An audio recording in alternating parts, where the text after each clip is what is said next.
সুপ্রিয় শিক্ষার্থী আমার, তোমরা সকলে কেমন আছো? আমি আশা করছি তোমরা সকলে সুস্থ আছো, নিরাপদে বাড়িতে অবস্থান করছো। প্রিয় শিক্ষার্থী, তোমরা নিশ্চয়ই সময় নষ্ট করছো না এবং তোমাদের পড়াশোনা সঠিক সময়ে সঠিকভাবে করছো এবং ঢাকা কলেজ কর্তৃক আয়োজিত অনলাইন ক্লাসগুলো নিয়মিত করছো। প্রিয় শিক্ষার্থী, তাহলে চলো সময় নষ্ট না করে আজকের ক্লাসটি শুরু করা যাক। আমার অনলাইন ক্লাসে তোমাদের সকলকে স্বাগতম। আজকের ক্লাসটি পরিচালনা করছি আমি শ্রাবণী ধর, প্রভাষক, ব্যবস্থাপনা বিভাগ, ঢাকা কলেজ, ঢাকা। প্রিয় শিক্ষার্থী, আজকে আমি উচ্চ মাধ্যমিক একাদশ শ্রেণীর উৎপাদন ব্যবস্থাপনা ও বিপণন প্রথম পত্র সপ্তম অধ্যায় মান ব্যবস্থাপনা ৩ এর উপর ক্লাস নিব। তোমাদের সাথে আজকে আমার ১১তম ক্লাস। প্রিয় শিক্ষার্থী, এখন তোমাদের জন্য আমি দুটি ছবি দিব। তোমরা বলো তো ছবি দুটি দেখে কি বুঝতে পারছো? দেখো, প্রথম ছবিটাতে কি বলা হচ্ছে? কোয়ালিটি কন্ট্রোল, তাই না? Quality assurance. ওকে। দ্বিতীয় ছবি দেখে তোমরা কি বুঝতে পারছো? বিএসটিআই এটি কি করে? মান নির্ধারণ করে, মান উন্নয়নে কাজ করে এবং কি করে বলো তো? হ্যাঁ, মান সনদ প্রদান করে, তাই তো? প্রতিষ্ঠানকে, যারা গুণগত মানের পণ্য উৎপাদন করেছে কিনা। হ্যাঁ, এই দুটি সম্পর্কে আমরা পড়ব। আরেকটি দেখো, আইএসও, এটি কি প্রতিষ্ঠান বলো তো? হ্যাঁ, এটি আন্তর্জাতিক কি করে? আন্তর্জাতিক একটি সংস্থা, তাই না? আচ্ছা, ঠিক আছে। তাহলে আজকের কি পাঠ তোমরা বুঝতে পেরেছো? আজকের পাঠ কি? আজকের পাঠ হচ্ছে মান নিয়ন্ত্রণ এবং মান নির্ধারণে দেশীয়, আইএসও ও আন্তর্জাতিক সংস্থার ভূমিকা। তো মান নিয়ন্ত্রণ, প্রিয় শিক্ষার্থী, আজকের ক্লাসে তাহলে আমরা কি শিখতে যাচ্ছি? আজকের ক্লাসটি শেষে মান নিয়ন্ত্রণের ধারণা ব্যাখ্যা করতে পারবে তোমরা, মান নিয়ন্ত্রণের কার্যাবলী ব্যাখ্যা করতে পারবে, মান নিয়ন্ত্রণে দেশীয়, বিএসটিআই ও আন্তর্জাতিক সংস্থার ভূমিকা ব্যাখ্যা করতে পারবে। প্রিয় শিক্ষার্থী, এই মান আমরা যে মান ব্যবস্থাপনা পড়ছি সপ্তম অধ্যায়ে, এই মান ব্যবস্থাপনার আজকের ক্লাসটি দিয়ে কিন্তু এই অধ্যায়টি শেষ হয়ে যাবে। তোমরা নিশ্চয়ই গত ক্লাসগুলো মনোযোগ সহকারে করেছো এবং যে বাড়ির কাজগুলো দিয়েছিলাম সেই বাড়ির কাজগুলো পড়ে খাতাতে লিখেছো এবং আমাকে দেখাবে, আমিও দেখব। আর যদি তোমরা পারো ছবি তুলে ক্লাসের নিচে দিয়ে দিবে, আমি দেখে নেব। ঠিক আছে? তাহলে চলো আজকে আমরা দেখে নিই যে মান নিয়ন্ত্রণটা কি, মান নিয়ন্ত্রণ কাকে বলে। এর আগের ক্লাসে আমি বলেছিলাম তোমাদের যে মান নিয়ন্ত্রণ কি। মান নিয়ন্ত্রণ হচ্ছে একটা স্ট্যান্ডার্ড আগে নির্ধারণ করা হবে, সেই স্ট্যান্ডার্ড অনুযায়ী পণ্যটি উৎপাদন হচ্ছে কিনা তা পর্যবেক্ষণ করা এবং যে বর্তমানে যে কাজটা হচ্ছে সেই কাজের মানটা কেমন সেইটা সাথে পূর্বের যে নির্ধারিত মান সেটা তুলনা করা। যদি কোনো অমিল দেখা যায়, যদি কোনো বিচ্যুতি দেখা যায়, সেই বিচ্যুতির কারণ উদ্ঘাটন করা এবং তার সংশোধনমূলক ব্যবস্থা গ্রহণ করা। এই সমস্ত কার্যের সমষ্টি হচ্ছে মান নিয়ন্ত্রণ। বুঝতে পেরেছ? অর্থাৎ ধরো তুমি পরীক্ষাতে খারাপ করেছো বা পরীক্ষাতে ভালো করেছো কি খারাপ করেছো সেটা একটা স্ট্যান্ডার্ড আছে। তোমার মা বাবা স্ট্যান্ডার্ড মেনটেন করে দিয়েছে, তোমাকে ৮০ পেতেই হবে একটি সাবজেক্টে। এখন দেখা যাচ্ছে তুমি পরীক্ষার পর পেলা কত? ৭০। তাহলে পরীক্ষার পর তুমি যেটা পেলা সেটি হচ্ছে বর্তমান কাজ, তোমার বর্তমান কাজ। কিন্তু পূর্ব নির্ধারিত মান কোনটি? পূর্ব নির্ধারিত মান হচ্ছে ৮০ এবং তুমি পেয়েছো কত? ৭০। তাহলে পূর্ব নির্ধারিত মানের সাথে তোমার তুলনা করা হলো, ৭০ এর সাথে ৮০ মান তুলনা করা হলো। বিচ্যুতি ঘটেছে না? ঘটেছে। বিচ্যুতির পরিমাণ কত? ১০। ঠিক আছে? এবং এটি কেন ঘটলো তোমার মা বাবা কিন্তু এটি এখন কি করবে? বিচ্যুতির কারণ উদ্ঘাটন করবে। বিচ্যুতির কারণ উদ্ঘাটনে দেখা গেল যে তুমি পড়াশোনাতে খুব বেশি মনোযোগ দাওনি, তুমি মোবাইলে বা ফেসবুকে অনেক বেশি মনোযোগ দিয়েছো। তো এখন এটি হচ্ছে উদ্ঘাটন করা হলো এবং উদ্ঘাটনের এটার জন্য এখন সংশোধনমূলক ব্যবস্থা গ্রহণ করা হয়। তোমার বাবা বা মা তোমার কাছ থেকে স্মার্টফোনটি কেড়ে নিল এবং তোমাকে বলল যে পড়াশোনায় মনোযোগ দে এবং ভালোভাবে পরীক্ষা দে। পরীক্ষাতে ৮০ মার্ক না পেলে তোকে আর মোবাইল দেওয়া হবে না। ঠিক আছে? এখন এই যে হচ্ছে সংশোধনমূলক ব্যবস্থা গ্রহণ করা হলো এবং পরবর্তী তুমি পরীক্ষা দিয়ে দেখা গেল যে তুমি ৮৫ পাইছো। তাহলে কি হবে? সংশোধনমূলক ব্যবস্থাটা ঠিক হয়েছে। এই যে সামগ্রিক প্রক্রিয়ার মাধ্যমে একটি কাজ করা হলো, এটিকেই বলা হচ্ছে কি মান নিয়ন্ত্রণ। বুঝতে পেরেছো? আশা করি বুঝতে পেরেছো। তাহলে চলো এখন আমরা দেখি যে এই মান নিয়ন্ত্রণের কি কি কাজ, মান নিয়ন্ত্রণের কাজগুলো কি কি। ওকে, প্রথমেই বলা হচ্ছে যে আদর্শ মান প্রতিষ্ঠা। মান নিয়ন্ত্রণের প্রথম কাজই হচ্ছে স্ট্যান্ডার্ড নির্ধারণ করা, অর্থাৎ আদর্শ মান প্রতিষ্ঠা করা। তোমার বাবা মা যেটি করেছিল ৮০, কারো কারো ক্ষেত্রে কারো কারো বাবা মা আবার ৯০ও করতে পারে। ঠিক আছে, যে ৯০ পেতে হবে। তো এটি আসলে প্রথমেই এই মানটা নির্ধারণ করতে হবে যে আদর্শ মান প্রতিষ্ঠা করতে হবে।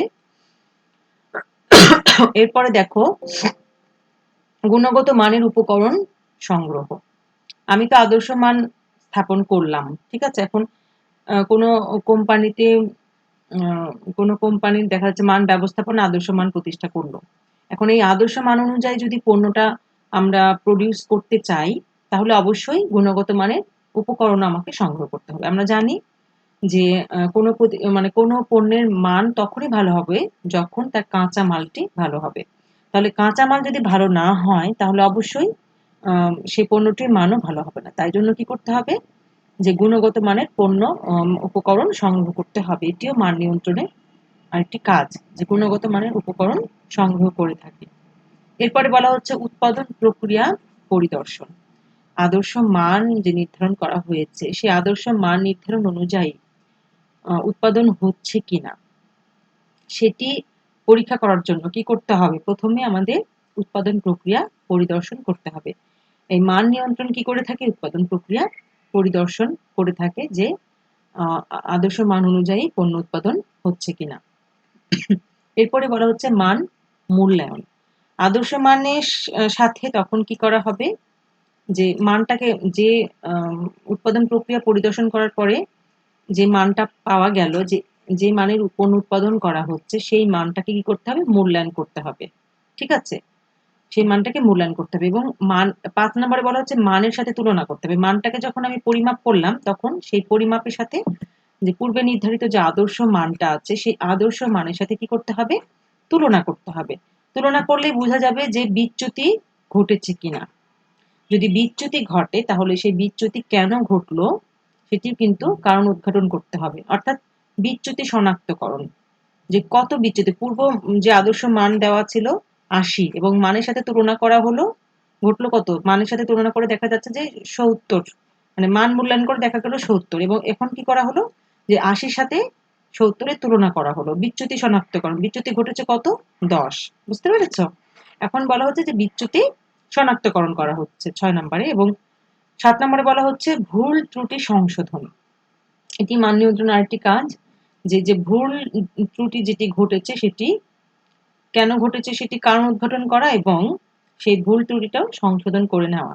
ঠিক আছে, এবং এরপরে বলা হচ্ছে উপযুক্ত মান নিয়ন্ত্রণ কৌশল প্রয়োগ।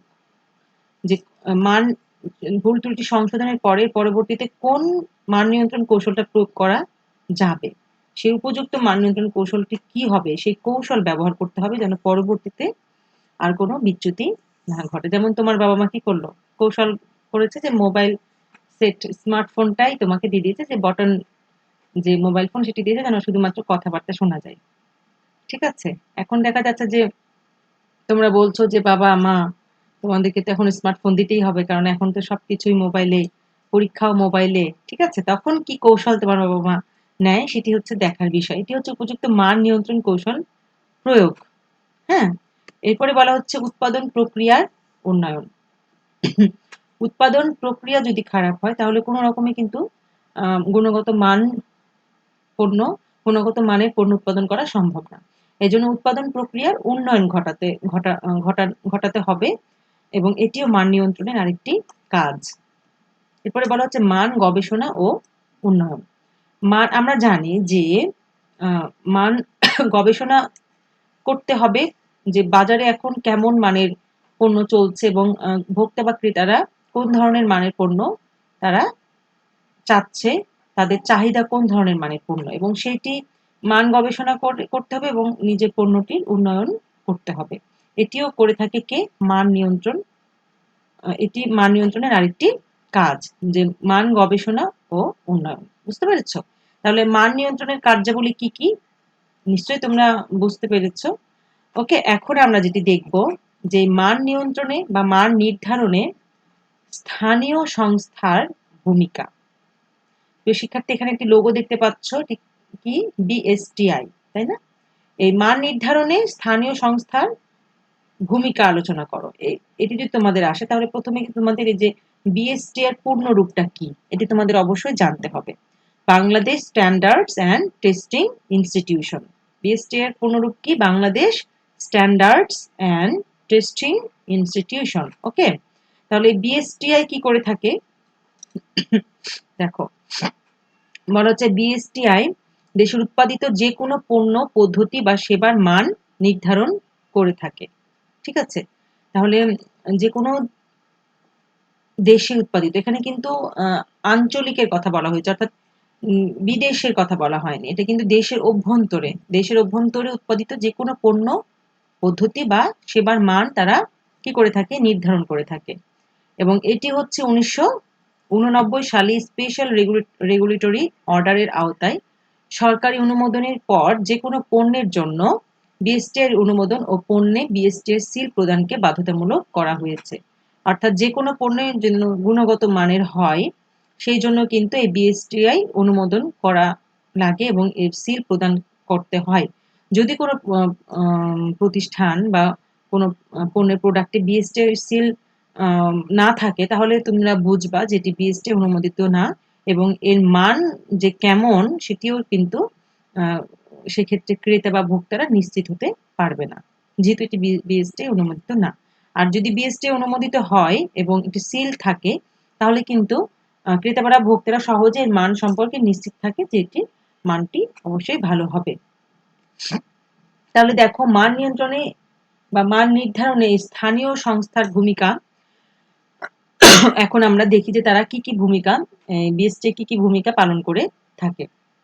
প্রথমে যেটি বলা হচ্ছে সেটি হচ্ছে দেশের অভ্যন্তরে ও আন্তর্জাতিকভাবে কাঁচামাল, পণ্য, কাঠামো এবং সেবার মান, আকার আকৃতি নির্ধারণ এবং জনগণের কাছে তাদের গ্রহণযোগ্যতা ঠিককরণ। অর্থাৎ এখানে বেশ কিছু কাজের কথা তোমরা স্ক্রিনে দেখতে পাচ্ছ, তাই না? বেশ কিছু কাজের কথা এখানে বলা হয়েছে যে কোন কোন জিনিসের মান নির্ধারণ করে তারা। কোন কোন জিনিসের মান নির্ধারণ করে? কাঁচামালের, পণ্যের, কাঠামো, সেবার মান, আকার আকৃতি ইত্যাদি কি করে? মান নির্ধারণ করে, এবং জনগণ যেন সেগুলোকে গ্রহণ করে সেই গ্রহণযোগ্যতাও কিন্তু তারা ঠিক করে। ঠিক আছে, 2 নম্বর কি বলা হচ্ছে? বলা হচ্ছে পণ্যের দৈর্ঘ্য, ওজন, পরিমাণ ইত্যাদি বিষয়ের মান ঠিক করে এবং সরকারের কাছে এই বিষয়ে সুপারিশ করে।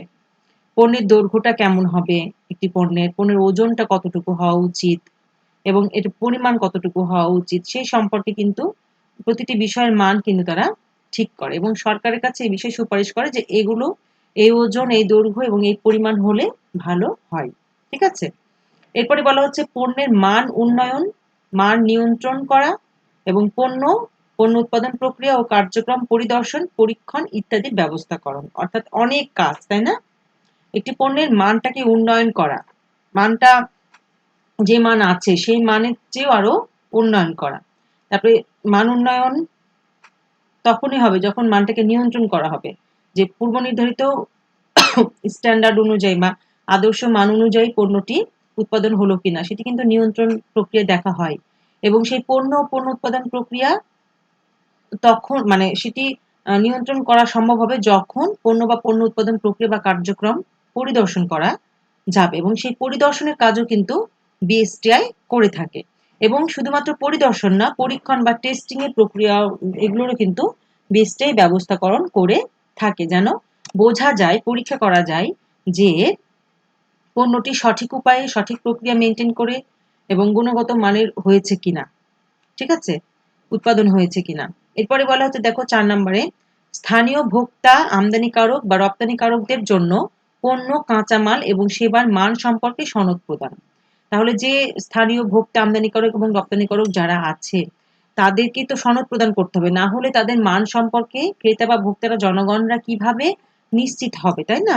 তো তাদেরকে তাদের পণ্য উৎপাদন প্রক্রিয়া, কার্যক্রম এগুলো পরিদর্শন, পরীক্ষণ করার পরে যখন দেখা হয় যে না সেগুলো সবকিছু মানসম্মত হয়েছে তখনই তাদেরকে কি করা হয়, এই মান সম্পর্কে সনদ প্রদান করা হয়, বিএসটি অনুমোদন করা হয়, ঠিক আছে।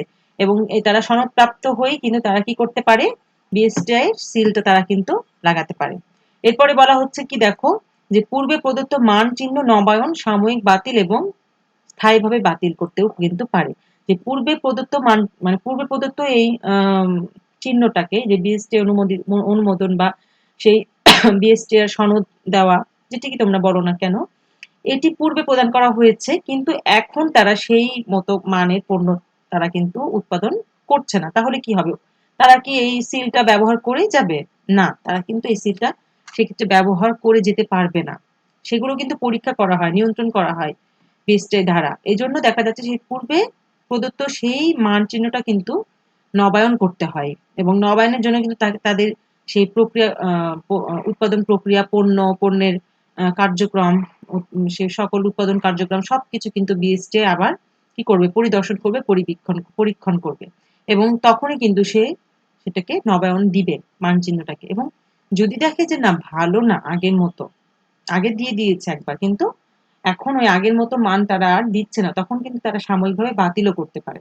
এবং পরপর যদি একই রকম তারা লো কোয়ালিটির প্রোডাক্ট দিয়ে থাকে, তখন কিন্তু সেই স্থায়ীভাবে বাতিলও করতে পারে বিএসটিআই, তাদের এই অধিকারটুকু আছে। তাহলে মান নিয়ন্ত্রণে বা মান নির্ধারণে স্থানীয় সংস্থা বিএসটিআই এর ভূমিকা যদি তোমাদের বলা হয় যে তোমরা লেখো, তাহলে নিশ্চয়ই পারবে। হুম। আচ্ছা, এরপরে দেখো আমরা যেটি পড়বো সেটি হচ্ছে মান নিয়ন্ত্রণে আন্তর্জাতিক সংস্থা আইএসও। আইএসওর ভূমিকাটা কি? দেখো, ইন্টারন্যাশনাল অর্গানাইজেশন ফর স্ট্যান্ডার্ডাইজেশন, এটাকেই বলা হচ্ছে আইএসও। এটি পূর্ণরূপও কিন্তু তোমাদের পরীক্ষাতে অনেক সময় আসে, যে আইএসও পূর্ণরূপ লেখো। সেক্ষেত্রে তোমাদের কি লিখতে হবে, ইন্টারন্যাশনাল, আইতে হচ্ছে ইন্টারন্যাশনাল, এসে আই, ওটা এখানে কিন্তু আগে বলতে হবে, ইন্টারন্যাশনাল অর্গানাইজেশন ফর স্ট্যান্ডার্ডাইজেশন, ঠিক আছে। এবং মান নির্ধারণ দায়িত্বপ্রাপ্ত আন্তর্জাতিক সংস্থাই হলো আইএসও, যা 1947 সালে গঠিত হয়েছে। তাহলে আইএসও কত সালে গঠিত হয়েছে? 1947 সালে গঠিত হয়েছে। প্রিয় শিক্ষার্থী, এই আন্তর্জাতিক পর্যায়ে এটাকে আমরা পূর্বের যে বিএসটিআই দেখলাম সেটি কিন্তু দেশীয়, অর্থাৎ দেশের অভ্যন্তরে স্থানীয় সংস্থা, আর এটি কিন্তু আন্তর্জাতিক সংস্থা। এখানে বলা হচ্ছে যে আন্তর্জাতিক পর্যায়ে মান বজায় রাখার জন্য প্রতিষ্ঠানটি আইএসও 9000 এবং পরিবেশ বান্ধব পণ্য উৎপাদনের জন্য আইএসও 14000 নামে দুই ধরনের স্বীকৃত দলিল প্রদান করে। তাহলে আইএসও কোন ধরনের দলিল প্রদান করে? দুই ধরনের দলিল, একটা হচ্ছে আইএসও 9000, আরেকটি হচ্ছে আইএসও 14000। এই দুই ধরনের দলিলের কিন্তু দুই ধরনের কাজ, আমরা সেই দুই ধরনের দলিলের দুই ধরনের ভূমিকা আমরা দেখব, ঠিক আছে। এই সনদ বা দলিল প্রাপ্ত হলে ক্রেতারা এর মান সম্পর্কে নিশ্চিত ধারণা অর্জন করে। এর ফলে এ দলিল প্রাপ্ত প্রতিষ্ঠানের পণ্য আন্তর্জাতিক বাজারে সুবিধা অর্জন করতে সক্ষম হয়। অর্থাৎ আমরা কি বুঝলাম, যে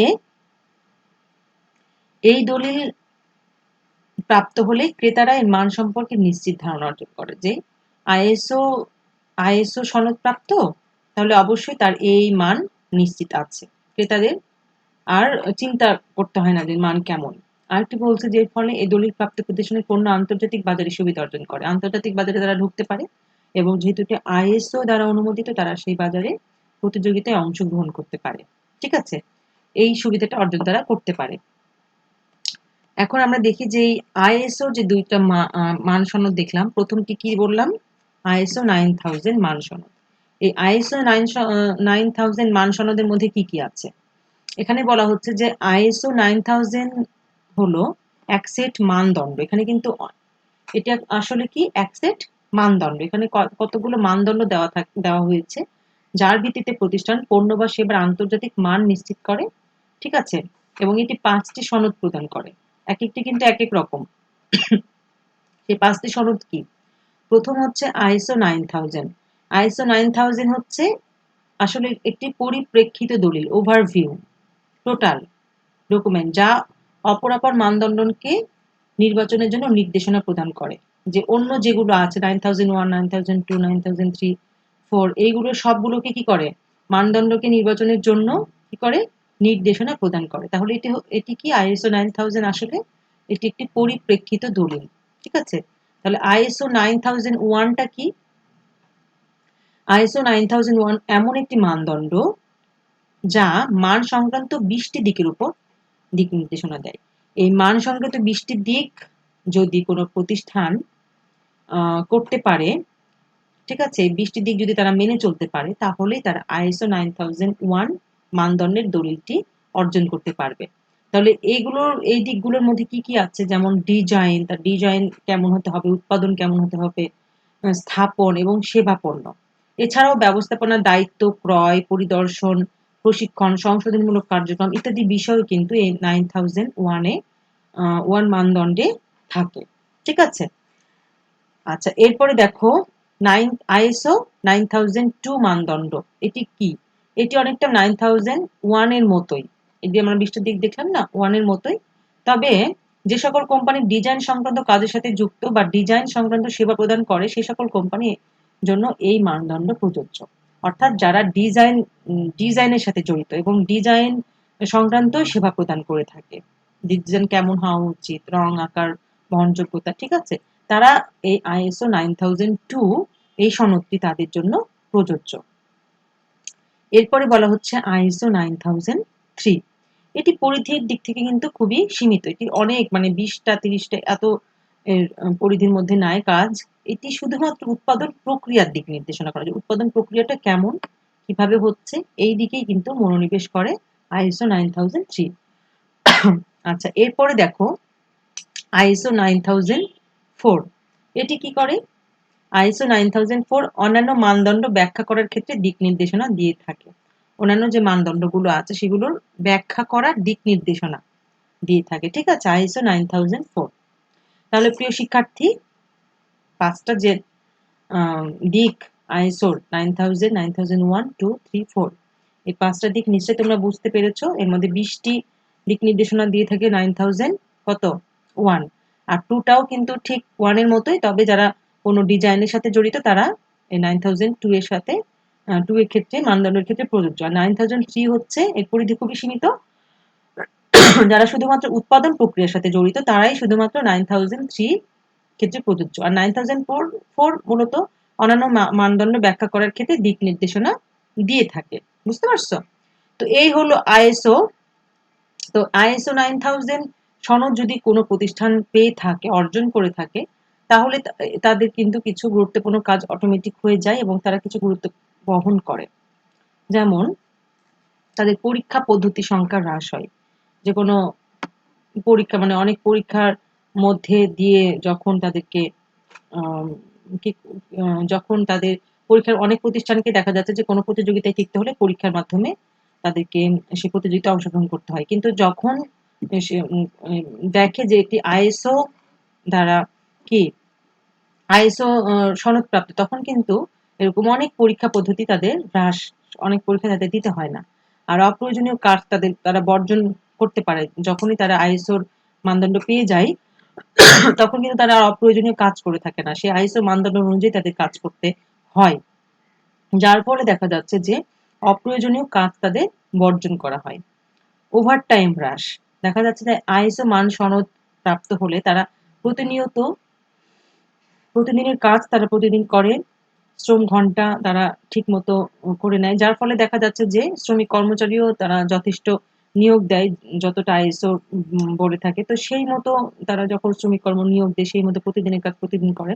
যার ফলে যে ওভার টাইমটা তাদের খুব একটা লাগে না, ওভার টাইম হ্রাস হয়। আর সময় মতো তারা পণ্যটাও সরবরাহ করতে পারে। এই হচ্ছে আইএসও প্রতিষ্ঠানের ক্ষেত্রে কিছু গুরুত্ব প্রতিষ্ঠান বহন করে, সেগুলো বললাম। এখন প্রিয় শিক্ষার্থী, যে আমরা একটা দিক দেখলাম আইএসও 9000, এখন আমরা যেটি দেখবো সেটি হচ্ছে আইএসও 14000। এই আইএসও 14000টা কি? সরি, দেখো আইএসও 14000 একটি পরিবেশ বিষয়ক ব্যবস্থাপনা সিস্টেম। এর আগেরগুলো কিন্তু পরিবেশ বিষয়ক ছিল না, কিন্তু আইএসও 14000 আমরা দেখতে পাচ্ছি কি পরিবেশ বিষয়ক ব্যবস্থাপনা সিস্টেম। 1966 সালে, কত সালে? 1966 সালে পরিবেশ সম্পর্কিত দায়িত্বের শর্তাবলীর উপর ভিত্তি করে আইএসও একটি নতুন মানদণ্ড প্রবর্তন করেন যা আইএসও 14000 নামে পরিচিত। অর্থাৎ পরিবেশ সম্পর্কিত কিছু শর্তাবলী আইএসও প্রদান করে। ঠিক আছে, সেই পরিবেশ সংক্রান্ত শর্তাবলীর জন্য এটাকে বলা হচ্ছে কি আইএসও 14000 বলে আলাদা একটি মানদণ্ড দিয়েছে আইএসও, যেটিকে বলা হচ্ছে আইএসও 14000। এই সনদপত্রের মানদণ্ডে 4টি প্রধান দিক চিহ্নিত করা হয়। এই 4টি প্রধান দিকগুলো কি কি আমরা একটু দেখে নিই। প্রথমেই বলা হচ্ছে পরিবেশগত ব্যবস্থাপনা সিস্টেম। অর্থাৎ আইএসও কিন্তু কি করে থাকে, পরিবেশগত ব্যবস্থাপনা সিস্টেম। এটি আইএসও হচ্ছে পরিবেশগত ব্যবস্থাপনা সিস্টেম। দ্বিতীয়ত বলা হচ্ছে পরিবেশগত কার্য সম্পাদন মূল্যায়ন করে থাকে আইএসও 14000। এগুলো কিন্তু সব আমরা আইএসও 14000 এর কথা বলছি। ঠিক আছে, যে পরিবেশগত ব্যবস্থাপনা, এটি আসলে একটি পরিবেশগত ব্যবস্থাপনা সিস্টেম যে পরিবেশের উপরে আলোকপাত করে থাকে এবং পরিবেশগত কার্য সম্পাদন মূল্যায়ন করে থাকে এবং পরিবেশগত মোড়কের দিকেও চিহ্নিত করে থাকে যে মোড়কটা অর্থাৎ পলিথিন ব্যবহার করা হলো কিনা উপরে, তাহলে কিন্তু এটি পরিবেশের জন্য খারাপ। ঠিক আছে, সাস্টেইনেবল ডেভেলপমেন্ট যে বিষয়টা, সেই বিষয়টা কিন্তু এখানে মেনটেন করা হয়, মানা হয়। অর্থাৎ পরিবেশের জন্য কোনটি ভালো কোনটি খারাপ, খারাপগুলোকে কিন্তু আমরা উৎপাদনের আওতায় নিয়ে আসতে পারবো না এবং প্রোডাক্টের খারাপ যেগুলো আমাদের পরিবেশের জন্য ক্ষতিকর হুমকিদায়ক সেই জিনিসগুলো আমরা উৎপাদন ব্যবহার করতে পারবো না। ঠিক আছে, সেরকম পরিবেশগত মোড়কটা আমাদের ব্যবহার করতে হবে। যদি কেউ আইএসও 14000 এর সনদ পেতে চায় তাকে এই বিষয়গুলো অবশ্যই দেখতে হবে এবং জীবনচক্র নির্ধারণ করতে হবে। তো প্রিয় শিক্ষার্থী, আমরা দেখে নিলাম যে আইএসও এবং বিএসটিআই সম্পর্কে। এখন তোমাদের জন্য একটি সৃজনশীল দিয়েছি, সেটি হচ্ছে দেখো লোগো ক একটি এবং লোগো খ, দুইটি লোগো দেওয়া হয়েছে। এটি হচ্ছে সৃজনশীলের উদ্দীপক, দুটি লোগো। ঠিক আছে, এখন প্রথম যেটি প্রশ্ন জ্ঞানমূলক, সেটি হচ্ছে মান নিয়ন্ত্রণ কি, মান নিয়ন্ত্রণ কাকে বলে। এরপরে বলা হচ্ছে তোমাদের নিশ্চয়ই অনেকক্ষণ ধরে আমি আলোচনা করেছি মান নিয়ন্ত্রণকে, নিশ্চয়ই তোমরা পারবে একা একা লিখতে। আচ্ছা, এরপরে দেখো উৎপাদন ক্ষতি কোনো অবস্থাতেই উদ্ধারযোগ্য নয়, ব্যাখ্যা করো। আমরা যে বিভিন্ন ক্ষতিগুলো পড়েছিলাম দ্বিতীয় ক্লাসে, ঠিক আছে, উৎপাদন ব্যবস্থাপনাতে, সেখানে ছিল উৎপাদন ক্ষতি। তো এই উৎপাদন ক্ষতি কোনো অবস্থাতেই উদ্ধারযোগ্য নয়, এটি ব্যাখ্যা করো। এরপরে বলা হচ্ছে লোগো ক দ্বারা যে প্রতিষ্ঠান নির্দেশ করছে পণ্যের মান উন্নয়নে তার ভূমিকা ব্যাখ্যা করো। লোগো কতে কোন প্রতিষ্ঠান নির্দেশ করছে, বিএসটিআই, তাহলে পণ্যের মান উন্নয়নে তার ভূমিকা ব্যাখ্যা করো। আমি একটু আগেই পণ্যের মান উন্নয়নের ভূমিকাটি তোমাদের ব্যাখ্যা করেছি, নিশ্চয়ই তোমরা এখন সেই ভূমিকাটি এখানে ব্যাখ্যা করতে পারবে। এবং লোগো খ দ্বারা যে প্রতিষ্ঠান নির্দেশ করছে তার সাথে লোগো ক লোগো সম্বলিত প্রতিষ্ঠানের সম্পর্ক নির্দেশ করো। তাই লোগো ক এবং লোগো খ এই দুইটার সম্পর্কটা কি, ঠিক আছে, এই জিনিসটা তোমাদের এখানে নিজের ভাষাতে লিখতে হবে। আশা করি পারবে প্রিয় শিক্ষার্থী। এখন তোমাদের জন্য আমি একটি বাড়ির কাজ দিব, সেটি হচ্ছে নিয়ন্ত্রণের পদ্ধতি বা কৌশল সমূহ ব্যাখ্যা করো। এটি তোমাদের বইয়ে আছে এবং তোমরা নিয়ন্ত্রণ কি এটি বুঝলা। ঠিক আছে, মান নিয়ন্ত্রণ কি, মান নিয়ন্ত্রণের এই পদ্ধতিগুলো বা কৌশলগুলো তোমরা ব্যাখ্যা করবে এবং তোমাদের যে নোট খাতা আছে উৎপাদন ব্যবস্থাপনা, সেই নোট খাতায় তোমরা না দেখে সেটা লিখবে। আরেকটি প্রশ্ন তোমাদের জন্য দিলাম বাড়ির কাজ, সেটি হচ্ছে মান নিশ্চিতকরণ ব্যতীত ক্রেতা সন্তুষ্টি অসম্ভব, ব্যাখ্যা করো।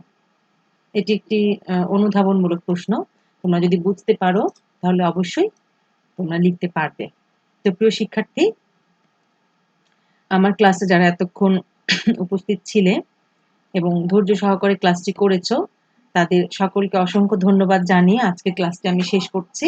তবে প্রিয় শিক্ষার্থী, তোমাদের অবশ্যই অবশ্যই ক্লাসগুলো মনোযোগ সহকারে করবে এবং যদি কোনো ইনকোয়ারি থাকে, বুঝতে না পারো, তাহলে তোমরা কিন্তু নিচে কমেন্টে বলে দিতে পারো, লিখে দিতে পারো। ঠিক আছে, আমার ইউটিউব চ্যানেলে ক্লাসগুলো সংরক্ষণ করা আছে, সেখান থেকে তোমরা ক্লাসগুলো করতে পারো যারা করনি, এবং কোনো প্রশ্ন থাকলে সেখানেও তোমরা কিন্তু লিখে দিতে পারো। ওকে, আর তোমরা অবশ্যই তোমাদের প্রবলেমগুলো খাতাতে লিখে রাখবে। ক্লাস যদি আমরা এই পরিস্থিতিকে আমরা যদি জয় করতে পারি তাহলে অবশ্যই ক্লাসরুমে তোমাদের সাথে খুব শীঘ্রই দেখা হবে এবং তোমাদের খাতাগুলো দেখতে পারবো তোমাদের সাথে সরাসরি। এখনো তো আমাদের দেখা সাক্ষাৎই হয়নি, আশা করি খুব শীঘ্রই আমরা দেখা সাক্ষাৎ করতে পারবো এবং ক্লাসরুমে তোমাদের সাথে ক্লাসে অংশগ্রহণ করতে পারবো। সেই পর্যন্ত আমরা আশায় বুক বাঁধি। ঠিক আছে? তাহলে আজকের মতো এখানেই। সুস্থ থাকো, ভালো থাকো, আমার জন্য দোয়া করো। ধন্যবাদ সকলকে।